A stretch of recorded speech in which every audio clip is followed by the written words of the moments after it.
En este vídeo os voy a explicar todo lo referente a las diarreas, tanto de los cachorros lactantes como de los cachorros cuando tienen 2 meses. Especialmente voy a enfocar en lo que es la diarrea amarilla, que es la más frecuente. Nos vemos en el interior del vídeo.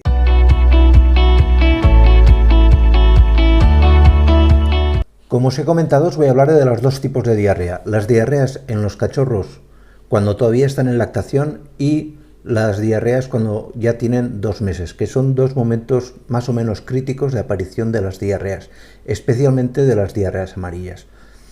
Diarreas en cachorros podemos encontrar básicamente las diarreas amarillas, que ahora las vamos a explicar, y las diarreas negras, bastante más preocupantes, que están relacionadas con un problema gastrointestinal grave, y por último las diarreas rojas, que como ya sabéis, y si no os cuento en este vídeo, están relacionadas con la parvovirosis.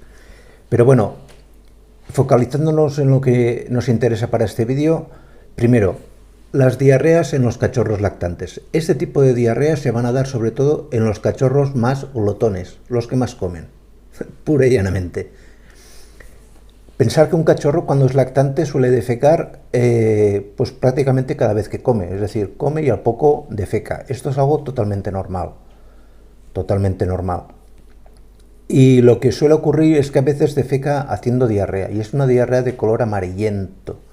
Esta diarrea amarillenta, en principio, no tiene por qué preocuparos en exceso. Es más, la podéis corregir un poco con medidas sobre todo de manejo. ¿A qué me refiero con eso? Pues, por ejemplo, al cachorro que es más gordito, pues en el momento de mamar, si tenéis confianza con la perra, no os vaya a morder, evidentemente, lo apartáis un poco. Dejáis que mamen los primeros los hermanos, los más delgados, y luego el gordito. Esto ayuda bastante. Y otra medida de manejo muy buena es que, si os fijáis, los cachorros más gorditos se ponen en las mamas más superiores, en las más cercas de la cabeza del perro, de la perra, perdón.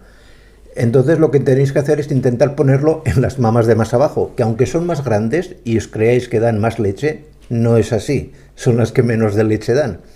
Por lo tanto, cambiarlo. ¿Que habrá un perro gordito que mame de las mamas más inguinales? Sí, pues entonces optar por la primera vía.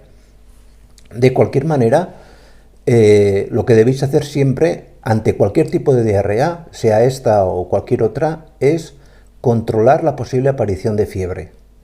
Porque entonces sí que nos indicará un problema de tipo infeccioso en la mayoría de ocasiones.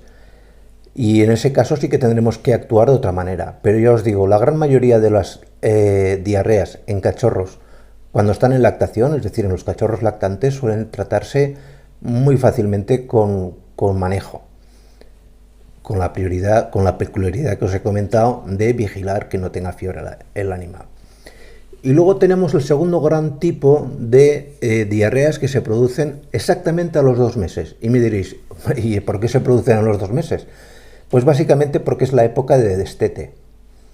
Normalmente puede ser las 7 semanas y media o las 8 y media, casi 9, me da igual. Es una referencia que se toma de 2 meses porque es un tipo de diarrea que es lo primero que preguntas cuando un cachorro tiene diarrea, ¿qué edad tiene el cachorro? Porque así ya mentalmente te haces idea de a qué se va a deber el problema.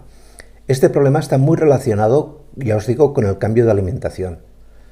El cambio de alimentación desde que el perro está mamando a que come pienso y empieza a comer en cantidad debe ser muy transitorio, muy paulatino, muy poco a poco.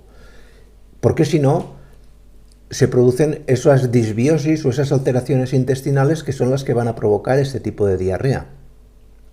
Y entonces, ¿qué podéis hacer? Pues bueno, no dejar mucha cantidad. Primero, que coma la madre, si siguen estando con la madre, que coma la madre aparte de los cachorros. Es decir, que no haya un cachorro o dos que se pongan a comer como descosidos de la comida de la madre. Esto es lo principal. Primero que coma la madre y después dejáis un poquito, muy poca cantidad de comida al alcance de los cachorros. Yo suelo recomendar, si os lo podéis permitir económicamente, que utilicéis algún tipo de leche de transición. No vale la leche de vaca. La leche de vaca va a provocar o va a acelerar o va a producir más cantidad de diarrea. Hay leches maternizadas especiales para cachorros, que no tienen nada que ver con la leche de vaca. Ya os digo que la leche de vaca puede ocasionar algún trastorno digestivo importante. Y básicamente se va a corregir así. Como en el caso anterior de las diarreas en los cachorros lactantes, sí que tenéis que controlar en todo momento en la no aparición de fiebre. Y en cualquier momento, en cuanto notéis la aparición de fiebre, terapia antibiótica. Os he comentado varios antibióticos. Podéis utilizar la doxiciclina, que os pongo aquí arriba. Podéis utilizar la amoxicilina con clavulánico, que os la pongo también aquí arriba en otro vídeo. Porque son, especialmente la amoxicilina, es muy bien tolerada por los cachorros. Es decir, es un antibiótico que quizás tenga algún tipo de resistencia en la actualidad más que la doxiciclina, pero es un antibiótico que prácticamente no va a tener ningún tipo de rechazo ni de efecto secundario en el animal. Y bueno, eso es todo por hoy. Simplemente os quería hacer hincapié en estos dos tipos de diarrea. En siguientes vídeos hablaremos con más detalles de las diarreas con sangre y de su tratamiento. Que tengáis un muy feliz día y nos vemos en siguientes vídeos.